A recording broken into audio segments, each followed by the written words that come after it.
नमस्कार, जनवार्तामध्ये आपल्या सर्वांचं स्वागत। सर्वप्रथम पाहूया ठळक बातम्या।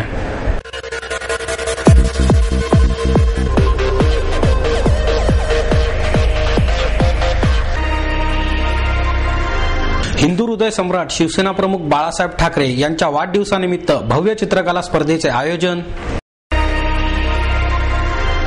सिम्बॉयसिसचे डॉक्टर मुजुमदार यांना दाभाडे जीवन गौरव पुरस्कार जाहीर। वंदे मातरम संघटनेच्या वतीने कोई दीवाना कहता है या कार्यक्रमाचे आयोजन। स्वर्गीय राम कदम पुरस्कार प्रसिद्ध गायक आणि संगीतकार अजय अतुल यांना जाहीर। एसएनडीटीच्या वसतिगृहात एका मुलीवर बलात्कार झाल्याची अफवा। व्ही.आर. साळी यांच्या पेंटिंगच्या प्रदर्शनाचे बालगंधर्व कलादालनात आयोजन। आणि इन्शुरन्स अकॅडमीच्या वतीने स्वावलंबन पेन्शन योजना हेल्प डेस्क सुरू। हिंदू हृदय सम्राट शिवसेना प्रमुख बाळासाहेब ठाकरे यांच्या वाढदिवसानिमित्त भव्य चित्रकला स्पर्धेचे आयोजन करण्यात आले। जिल्हास्तरीय चित्रकला स्पर्धा 23 जानेवारी रोजी संभाजी उद्यान येथे पार पडली। या स्पर्धेचे आयोजन शिवसेना उपविभाग प्रमुख विलास सोनवणे आणि उपशहर प्रमुख प्रशांत बदे यांनी केले।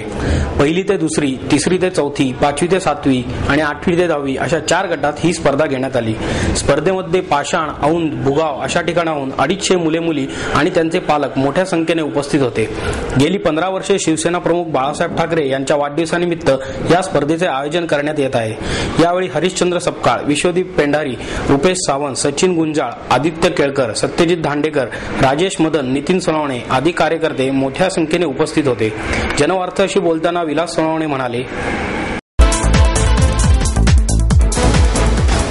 सिम्बॉयसिसचे डॉक्टर मुजुमदार यांना दाभाडे जीवन गौरव पुरस्कार जाहीर करण्यात आला। शिक्षण क्षेत्रातील बहुमोल योगदानाबद्दल सिम्बॉयसिस संस्थेचे संस्थापक डॉक्टर शा ब मुजुमदार यांना सरसेनापती खंडेराव दाभाडे जीवन गौरव पुरस्कार जाहीर झाला आहे। मानचिन्ह, सन्मानपत्र, शाल आणि श्रीफळ असे या पुरस्काराचे स्वरूप आहे।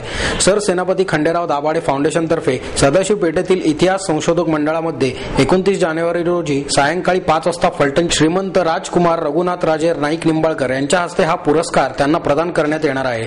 ज्येष्ठ इतिहास तज्ञ निनाद बेडेकर, अभिनेत्री मानसी मराठे, सचिन शेळके यावेळी प्रमुख पाहुणे म्हणून उपस्थित राहणार आहेत, अशी माहिती फाउंडेशनचे अध्यक्ष विनय दाभाडे यांनी पत्रकार परिषदेत दिली।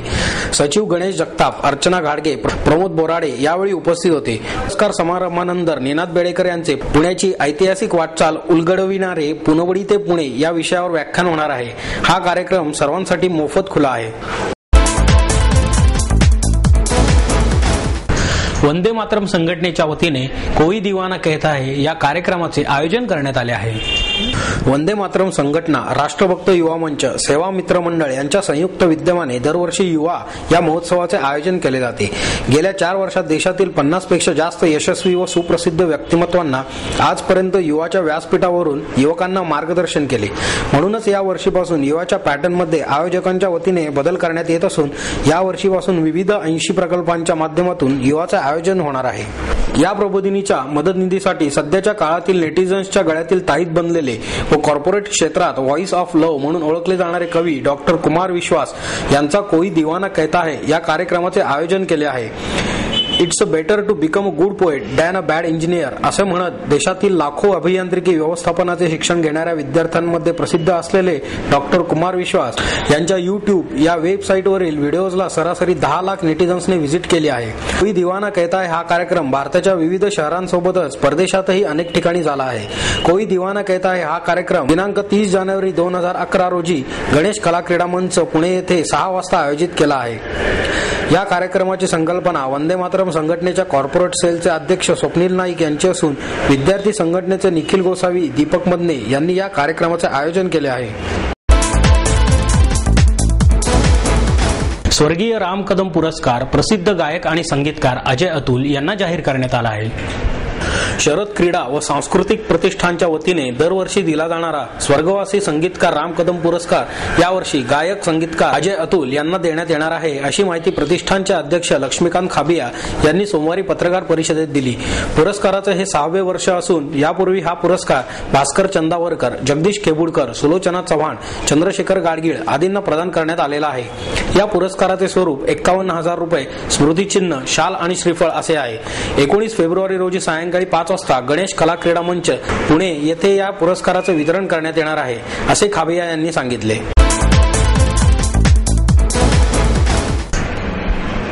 SNDTच्या वसतिगृहात एका मुलीवर बलात्कार झाल्याची अफवा पसरली. मात्र याबद्दल चर्चा अजूनही सुरू असून याचे गूढ मात्र कायम आहे. कर्वे रोडवरील SNDT महाविद्यालयाच्या मुलींच्या वसतिगृहात रविवारी दुपारी एका मुलीवर बलात्कार झाल्याची चर्चा होती. दरम्यान या बलात्काराबद्दल मात्र अधिकृत दुजोरा सोमवारी सायंकाळपर्यंत मिळू शकला नाही. डेक्कन पोलिसांनी याबाबत तपास सुरू केला आहे. मात्र ठोस माहिती मिळाली नाही. बलात्कार झाला किंवा नाही याबाबत अनेक तर्कवितर्क केले जात आहेत, तर काहींनी अफवा असल्याचेही नमूद केले आहे. कोथरूड परिसरातील विविध राजकीय पक्षांच्या कार्यकर्त्यांनी याबाबत डेक्कन पोलिसांची भेट घेऊन तपास करण्याची विनंती केली आहे.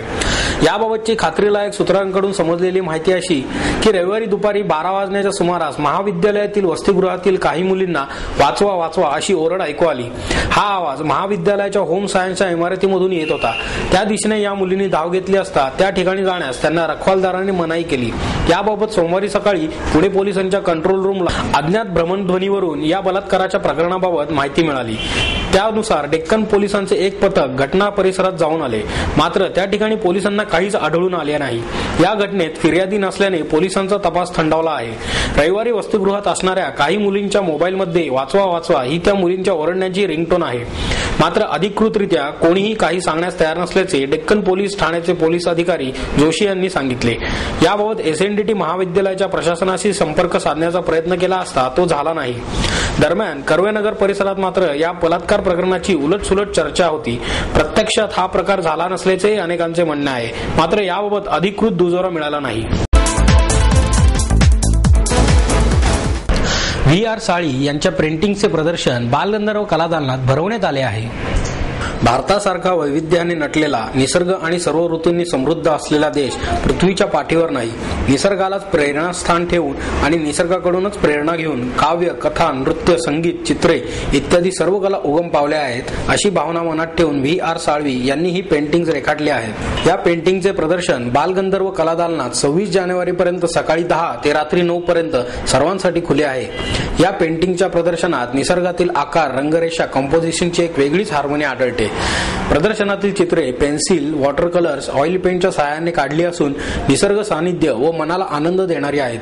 तर काही चित्रे वक्रतुंड महाकाय या विषयानुसार गणपतीचे वैशिष्ट्य म्हणजे शुभमंगलकारक व विघ्ने नाश करणारा असा भाव दर्शवणारी आहेत.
इन्शुरन्स अकॅडमीच्या वतीने स्वावलंबन पेन्शन योजना हेल्प डेस्क सुरू करण्यात आला. केंद्र सरकारने नुकतीच प्रत्येक नागरिकाला पेन्शन मिळवून देणारी स्वावलंबन राष्ट्रीय पेन्शन योजना सुरू केली. या योजनेमध्ये 18 ते 60 वयोगटातील सर्व नागरिकांना आपले पेन्शन खाते उघडता येते. न्यू पेन्शन सिस्टीम म्हणजेच NPS आणि दुसरी स्वावलंबन राष्ट्रीय पेन्शन योजना अशा या दोन योजना आहेत. NPS मध्ये दरवर्षी किमान ₹6,000 आणि कमाल कोणतीही मर्यादा नाही. स्वावलंबन योजनेत दरवर्षी किमान 1,000 रुपये म्हणजेच दरमहा फक्त 100 रुपये आणि कमाल दरवर्षी 50,000 रुपये एवढी रक्कम भरता येते. या पेन्शन योजनांवर नियंत्रण ठेवण्यासाठी आणि त्यांचे व्यवस्थापन करण्यासाठी केंद्र सरकारने पेन्शन फंड रेग्युलेटरी आणि डेव्हलपमेंट अथॉरिटीची स्थापना केली आहे. सर्व प्रकारचे नागरिक उदाहरणार्थ कॉलेज विद्यार्थी, व्यापारी, कलाकार, मजूर, कारागीर, सुतार, गवंडी इत्यादी सर्वजण आता स्वतःचे पेन्शन खाते सुरू करू शकतील. सर्व वर्षाचे हप्ते एकरकमी सुद्धा भरता येतात. कमाल कितीही रक्कम भरता येते. वयाच्या 60 वर्षापर्यंत रक्कम भरायची. ही रक्कम सरकारी रोखे, कंपनी डिपॉझिट, कंपन्यांचे शेअर्स मध्ये गुंतवली जाते. यावर उत्पन्न मिळून पेन्शन फंड तयार होतो.